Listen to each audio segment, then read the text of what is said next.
Maligayang araw sa inyong lahat, mga kaibigan. DJ Serene here, and I've got another confession letter from one of our listeners na gusto magbahagi ng kwento ng pag-ibig at pagsubok. Let's read this letter, and I hope you all feel the emotions, the pain, and the lessons that come with it. Ang title ng sulat na ito ay Nabuntis ng asawa ko si Yaya. Dear DJ Serene, magandang araw po sa inyo. Ako po si Isabel, isang asawa at ina na nagsusulat ngayon upang ibahagi ang isang bahagi ng buhay ko na hindi ko kayang itago pa. Gusto ko sanang ilahad ang aming kwento. Kwento ng aking asawa, si Gerald, at ng aming yaya na si Maricel. Si Gerald, ang asawa ko, ay isang mabait at responsable na tao.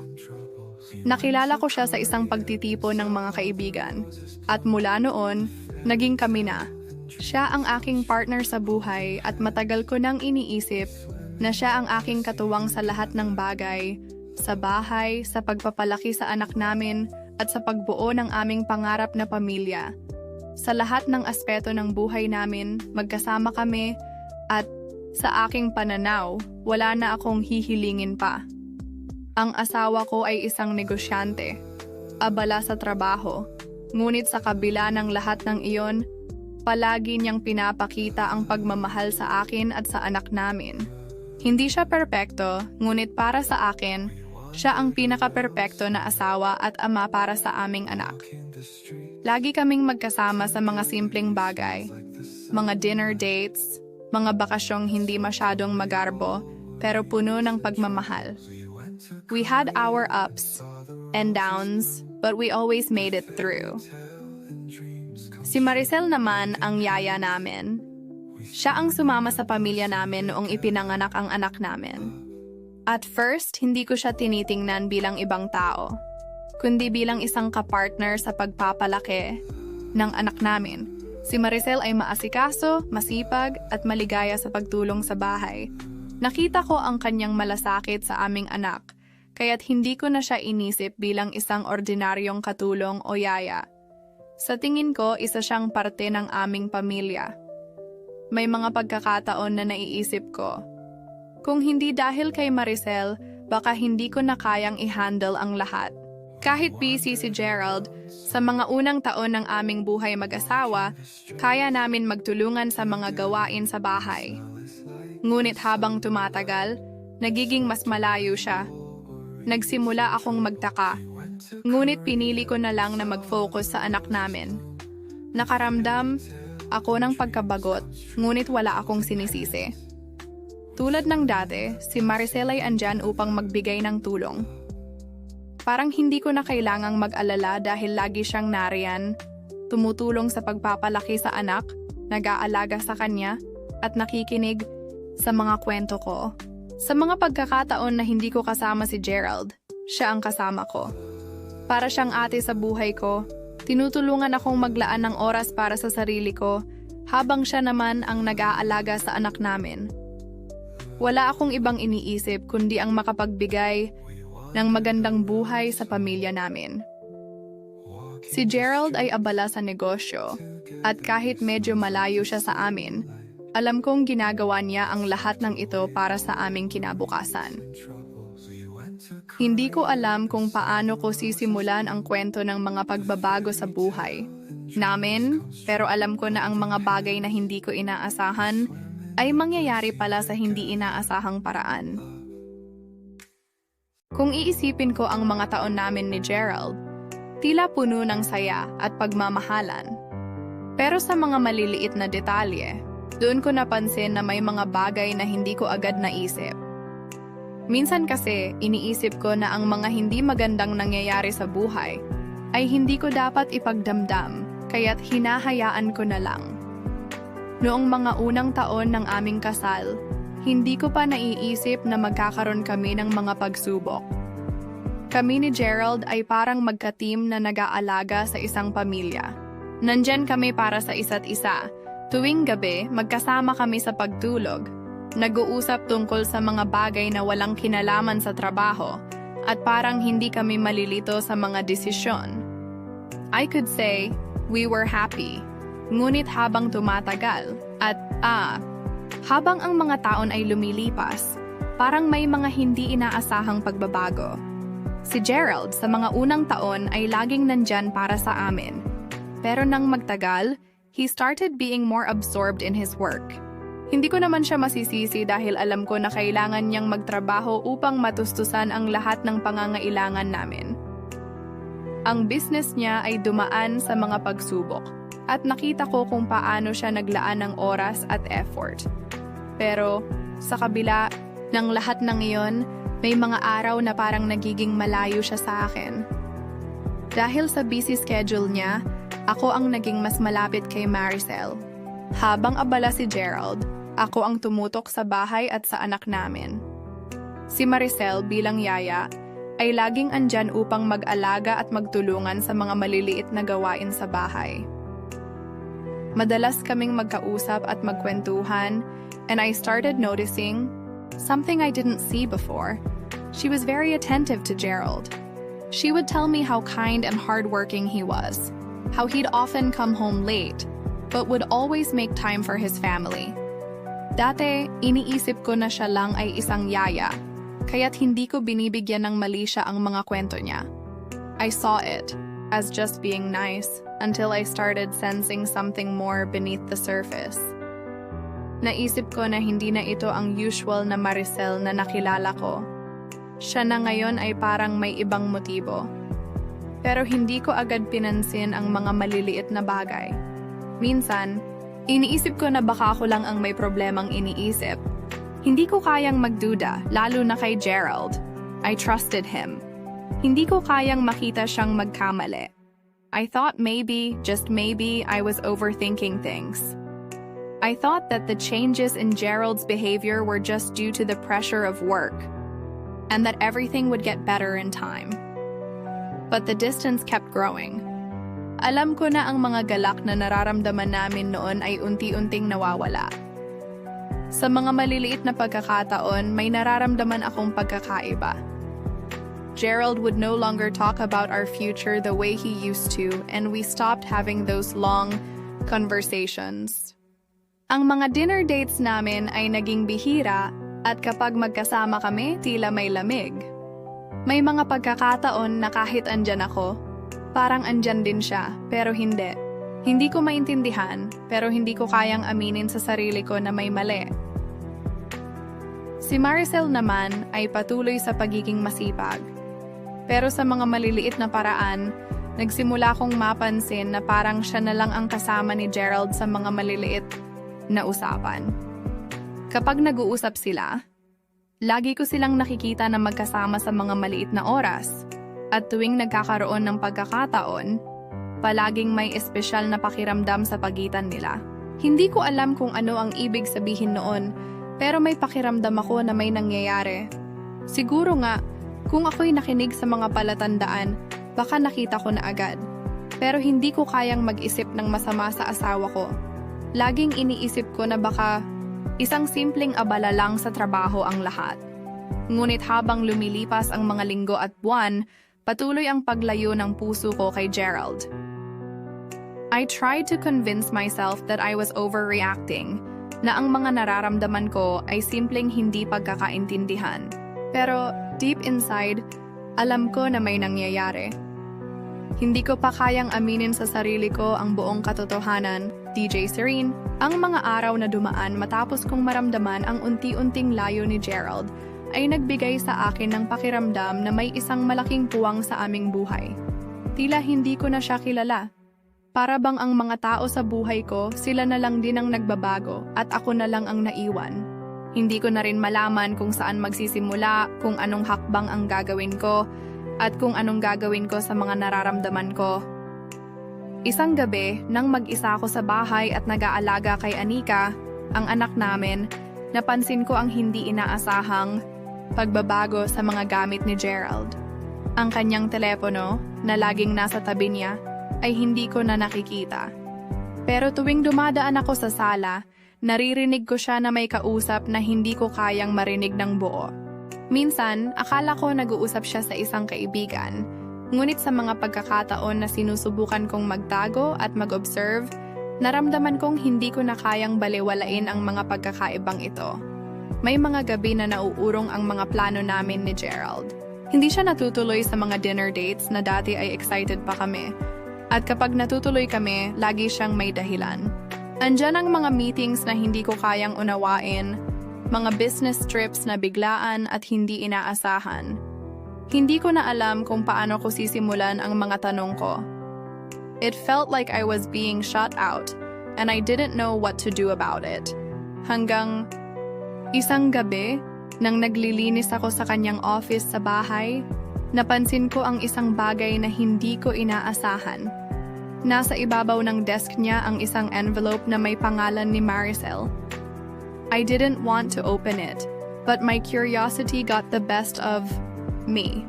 I told myself I needed to know the truth. Nang binuksan ko ang envelope, nakita ko ang isang picture.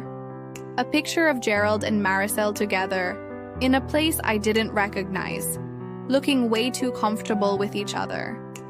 Ang picture na yon, na walang caption, ay parang isang pangarap na biglang naging bangungot. I froze. The world seemed to stop for a moment and I couldn't move. I wanted to shout, to cry, but I just stood there, staring at the image. Maricel, the woman I trusted, the woman I considered part of our family, was it really possible? It didn't make sense. I wanted to believe it was a mistake, a misunderstanding, but my gut told me otherwise. I looked at the photo for what felt like hours. Sa isip ko, I tried to reason with myself.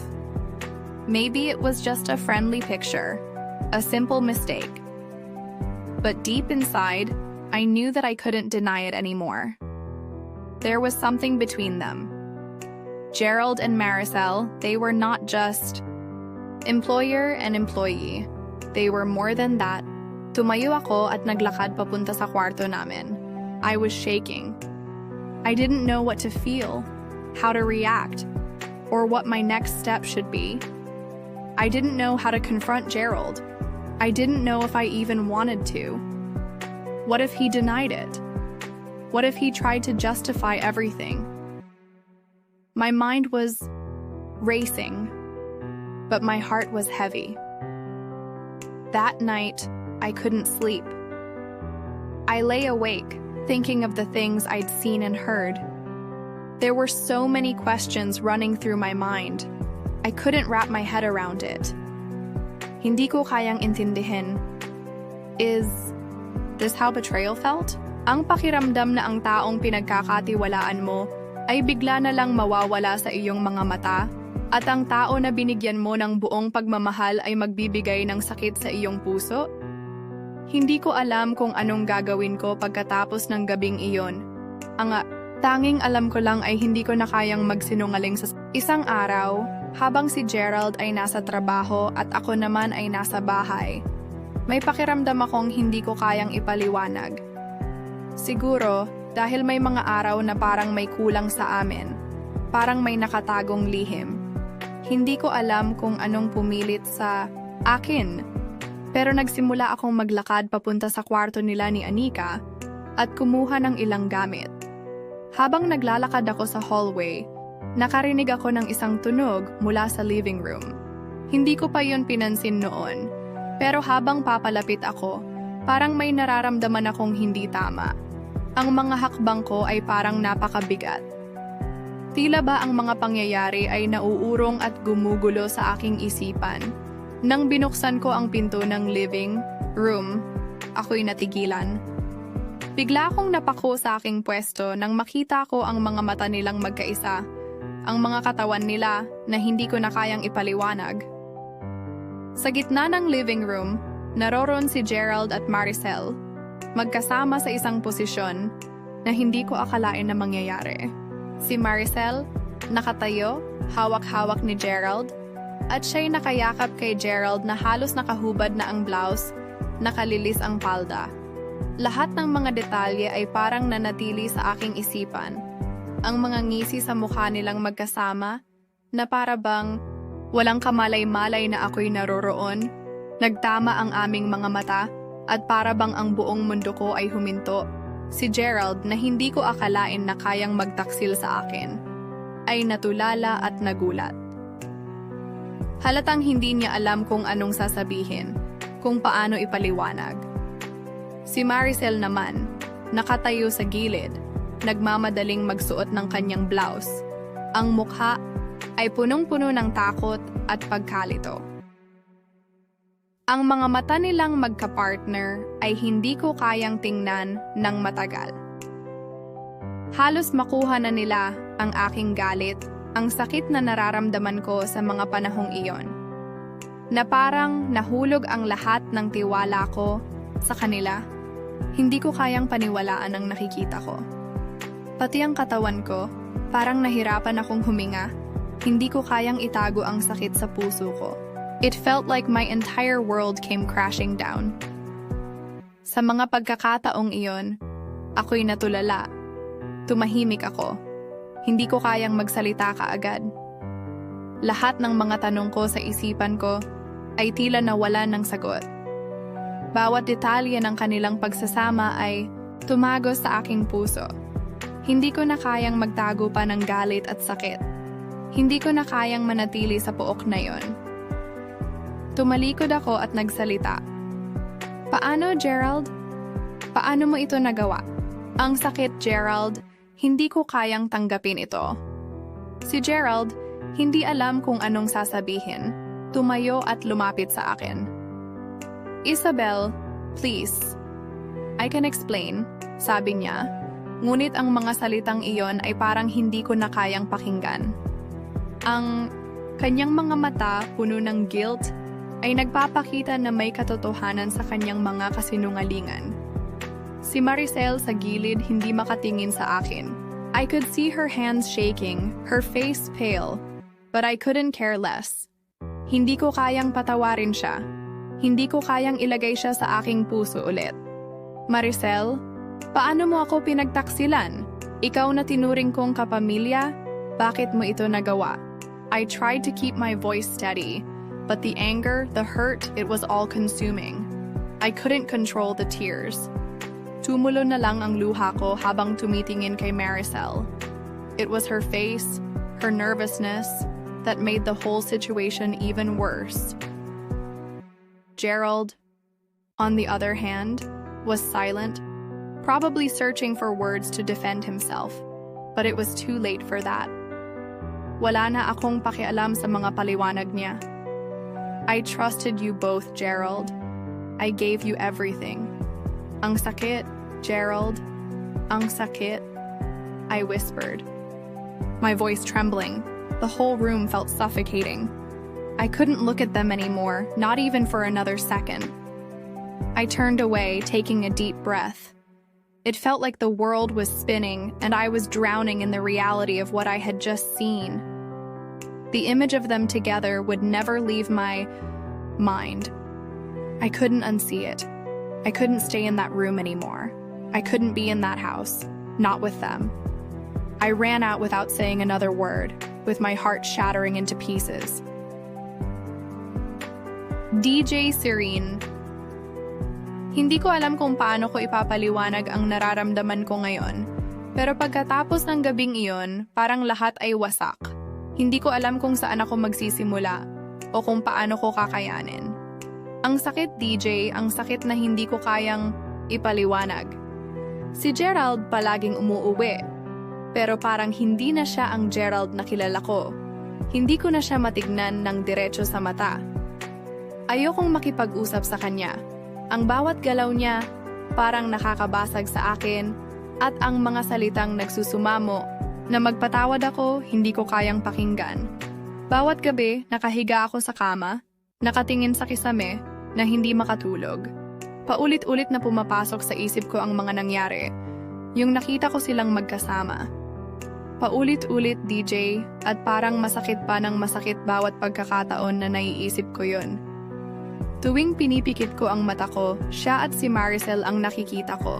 Wala na akong magawa kundi masaktan. Sinubukan kong iwasan siya. Pero si Gerald, he tries everything to get me to talk to him. Nagpapadala siya ng mga mensahe, tumatawag, ngunit hindi ko kayang pakinggan siya. Hindi ko na kailangan marinig ang mga dahilan niya.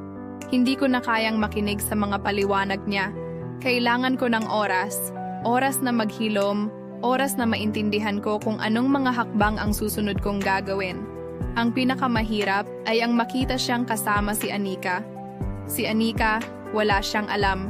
Hindi niya alam kung bakit hindi na magkasama ang mommy at daddy. At tuwing nakikita ko siyang masaya, tuwing tinatanong ako kung bakit hindi pa uuwi si daddy, nasasaktan akong lalo. Paano ko ipapaliwanag sa kanya ang nangyari? Paano ko gagawin? Lahat ng ito habang siya'y kasama ko. Ang pagmamahal ko kay Anika lang ang dahilan kung bakit nakatayo pa ako. Alam kong kailangan kong maging matatag para sa kanya, pero sa loob-loob ko, naguguluhan ako. Pinipilit ko na lang itago sa kanya. Nagpapanggap akong walang nangyari, pero hindi ko kayang magpanggap habang buhay. Kailangan ko ng sagot, at kailangan ko ng paraan para gumaling. Isang araw, DJ, naisip ko, baka ito na ang oras na kailangan ko talagang bitawan si Gerald. Baka kailangan ko na talagang tanggapin na tapos na kami. Hindi ko na alam kung paano ko uumpisahan. Si Gerald, tuwing nagkikita, kami parang palaging nanghihingi ng tawad. Tinutukso ko ang sarili ko, gusto ko siyang patawarin. Pero ang sakit, DJ, ang sakit ng nawalang tiwala, at kahit anong gawin niyang pagpapakumbaba, hindi ko na kayang pagtiwalaan siya ulit. Isang gabi, umuwi siya at sinubukan muling makipag-usap. Dumaan siya sa harap ko at umupo sa sofa. Sinubukan niyang hawakan ang kamay ko, pero mabilis ko itong iniiwas. Hindi ko kayang hawakan siya. Hindi ko kayang madama ang kanyang paghawak habang alam ko na lahat ng ito ay kasinungalingan. "Isabel, please, mag-usap tayo," sabi niya. Ang boses niya halatang naguguluhan. "Nagkamali ako. Alam ko nasaktan kita, pero mahal kita. Mahal ko ang pamilya natin, at gusto kong ayusin ito. Bigyan mo ako ng pagkakataon. Hindi ko alam kung anong sasabihin ko. Paano ko siya mapapatawad? Paano ko siya pagbibigyan kung alam ko na ang lahat ng ito ay nasira na? Hindi ko kayang isuko ang sakit na nararamdaman ko ngayon." "Hindi mo naiintindihan, Gerald," mahina kong sagot. "Hindi mo alam kung gaano ako nasaktan, kung gaano ito kasakit." Tahimik siya at tumingin sa akin, at sa mga mata niya, nakikita ko ang pangungulila at pagsisisi. Pero wala na akong pakialam sa mga mata niya. Hindi ko kayang pakinggan siya. Hindi ko na kayang tanggapin siya ulit. Tumayo siya, pero hindi ko na siya tinanaw. Hindi ko kayang magpatawad. Hindi ko kayang magmukhang normal ang lahat, it's over, and deep down I knew that.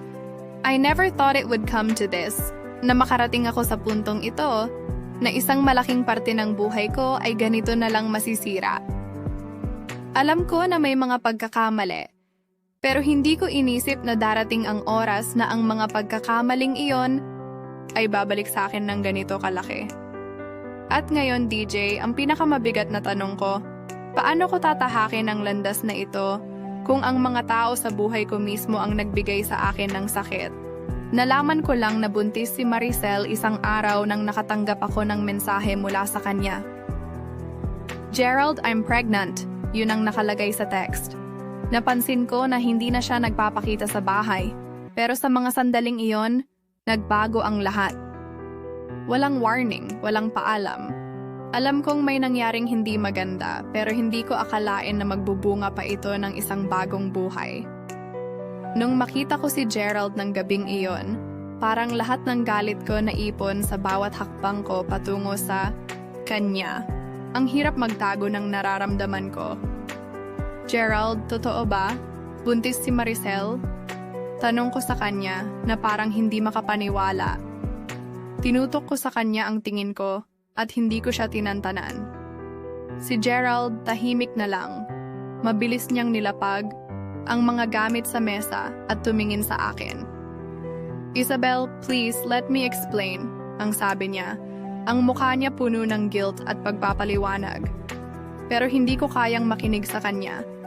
Hindi ko kayang marinig ang mga dahilan na alam kong hindi makakabawi sa lahat ng ginawa nila.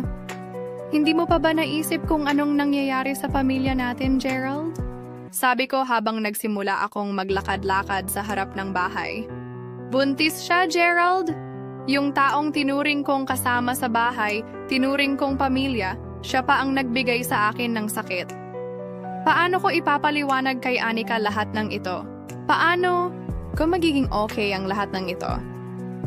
Nagkandahirap na ang boses ko at halata na hindi ko na kayang pigilan ang emosyon. Isabel, I made a mistake. I swear I was wrong. Wala akong ibang intention kundi ang mahalin ka, pero nagkamali ako. I know I hurt you, and I'm so sorry. Tumayo siya at lumapit sa akin, pero tinulak ko siya palayo. Please, Gerald. Huwag mong gawing mas mahirap ang lahat. Huwag mong gawing masakit. Ang sakit, Gerald. Hindi ko kayang magpatawad. Si Gerald hawak ang ulo, parang nawawala siya sa sarili. Hindi ko alam kung paano ko babawiin sa iyo ito. Mahal na mahal kita, Isabel. Walang ibang babaeng naging importante sa buhay ko kundi ikaw. It's just that I was weak. Hindi ko rin maintindihan kung paano ako nakarating dito. Naglakad ako palayo at tumingala sa kisame. Siguro, Gerald, hindi ko na kayang tanggapin. Hindi ko na kayang magpatawad kung ang mga pagkakamali mo ay magdudulot lang ng higit pang sakit. Si Maricel, hindi ko na siya kayang harapin. Hindi ko siya kayang tignan. You broke me, Gerald. You ruined everything. I trusted you with everything. And now you betrayed me. Isabel, hindi ko alam kung paano ko ito aayusin, but I'm willing to do anything to make it right. I will fix everything for you. Just give me a chance. Please don't leave me, pakiusap niya. Tumingin ako sa kanya at ang mga mata ko ay puno ng galit at sakit. Wala na akong tiwala sa iyo, Gerald. Hindi ko na kayang maging asawa mo kung ganito ang magiging buhay natin. I can't go on pretending. Everything is fine. Hindi ko kayang magpatawad sa'yo kung hindi ko rin makita ang pagbabago. Hindi ko kayang mabuhay sa ganitong relasyon. Si Gerald, tahimik na lang. Hindi ko alam kung anong nararamdaman niya, pero alam kong hindi ko na kayang balikan siya. I'm sorry, Gerald, pero tapos na tayo. Hindi ko na kayang ituloy ang buhay na kasama ka. Ang bawat araw ay parang isang labanan. DJ Serene. Hindi ko alam kung ano ang magiging kahihinatnan ng lahat ng ito, pero ang hirap ay nararamdaman ko pa rin. Maraming beses kong tinanong ang sarili ko kung tama ba ang mga ginawa kong desisyon. Pero sa wakas, natutunan ko na ang pinakamahalaga sa lahat ng ito ay ang pagmamahal ko sa sarili ko. Nandyan pa rin ang sakit, nandyan pa rin ang galit, at hindi pa rin nawawala ang mga tanong. Ngunit natutunan ko na sa lahat ng nangyari, hindi ko kayang ipagpatuloy ang buhay ko na puno ng paghihirap at alinlangan. Hindi ko kayang magstay sa isang relasyon na paulit-ulit lang akong nasasaktan. Sa kabila ng lahat ng ito, tinanong ko ang sarili ko. Ano ang makakabuti para sa anak ko? Ano ang makakabuti para sa akin? Alam kong mahirap at hindi ko alam kung anong magiging reaksyon ng iba, pero ang pinakamahalaga ngayon ay ang maging tapat ako sa sarili ko. Nagdesisyon akong maghiwalay na kami ni Gerald. Hindi ko na kayang magpatuloy na magtago ng sakit at hindi ko na kayang mabuhay sa isang relasyon na puno ng takot at duda. Alam ko na hindi madaling magdesisyon at maraming tanong pa ang sumagi sa aking isip. Pero sa kabila ng lahat ng iyon, alam ko na ito ang tamang hakbang para sa akin at sa anak ko. Si Anika, wala pa siyang kaalaman sa lahat ng nangyari at ang hirap magpaliwanag sa kanya. Pero ang pinaka-importante ngayon ay magkaroon kami ng mas magandang kinabukasan. Isang buhay na mas puno ng pagmamahal at hindi puno ng kasinungalingan. Kung maghihiwalay kami ni Gerald, at kung masaktan siya, ito na lang ang tanging paraan na matututo kami pareho ng tamang pagmamahal. Ngunit hindi ko kayang magpanggap na masaya pa kami. Hindi ko kayang magpatuloy sa isang sitwasyon kung saan ang tiwala ay nawawala. Hindi ko kayang magstay sa isang relasyon na hindi ko na nakikita bilang tamang lugar para sa akin at kay Anika. Siguro, ito ang pinakamakatarungang desisyon para sa aming dalawa. Nagdesisyon akong magpatuloy mag-isa at hindi ko alam kung anong magiging epekto nito sa lahat. Ang alam ko lang ay, sa wakas, nakahanap ako ng lakas sa sarili ko na magdesisyon para sa amin. Hindi ko na kayang patagilid, hindi ko na kayang magpatawad sa isang tao na paulit-ulit akong sinaktan. Minsan, DJ, ang pinakamahalagang bagay ay ang matutong magpatawad sa sarili. At siguro sa mga susunod na araw, matutunan ko rin kung paano magpatawad kay Gerald, pero sa ngayon, ang importante ay maghilom ako at magpatuloy sa buhay ko. Ito na ang bagong simula para sa amin. Hindi ko alam kung anong hinaharap, pero isang bagay lang ang sigurado, ang pagmamahal ko sa sarili ko at kay Anika. Siguro ito ang pinakamahalaga sa lahat. Ang pagpapasya na maging masaya kami, kahit na mag-isa. Maraming salamat sa pakikinig.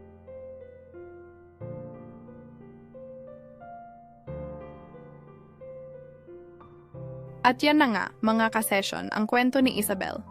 Isang kwento ng pagsubok, sakit, at sa huli, ang lakas ng loob na magdesisyon para sa sariling kaligayahan at kapayapaan. Hindi madali ang pinagdadaanan ni Isabel at hindi madaling magpatawad at mag-let go, pero ang pinakamahalaga ay ang matutong mahalin ang sarili, lalo na sa mga oras ng pinakamatinding pagsubok.